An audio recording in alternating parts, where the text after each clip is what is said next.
কাল ছিল আমাদের বাড়ি নতুন সদস্যের অনেকের মধ্যে ষষ্ঠী পুজো থাকে, কিন্তু আমাদের মধ্যে তেলপান হয় 21 দিনে। আর যেহেতু ওর মা হসপিটালে ছিল, তাই আমাদের একটু তেলপানটা করতে দেরি হওয়ার পর সেদিন আমরা বাড়ির সমস্ত কিছু কেচে দিই। আর সেদিন নাপিত দেখে মা সন্তানকে নখ খুঁটানো হয়। তারপরে বিকালে ডাকা হয় কিছু নিয়ম পালন করার জন্য। এটা করা হয় 21 দিনের মাথায়। আর সেদিন মা আর সন্তানকে নতুন জামা পরতে হয়, কিন্তু আমাদের মেয়ে যেহেতু অসুস্থ ছিল, তাই ওই নতুন বস্ত্র আর কি জড়িয়ে দেওয়া হয়েছিল। তেলপান এই কারণেই, এইখানে অনেকগুলো পান দেওয়া হয়, আর যারা যারা আসে সবাইকে তেল, পান, সিঁদুর আর মিষ্টি দেওয়া হয়। কাদের মধ্যে এই নিয়মটা আসছে অবশ্যই কিন্তু কমেন্ট করে জানিয়ে।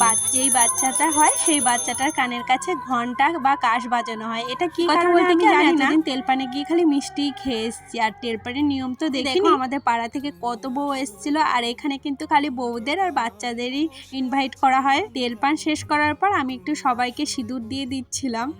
যাই হোক, আজ আসি, দেখা হচ্ছে নতুন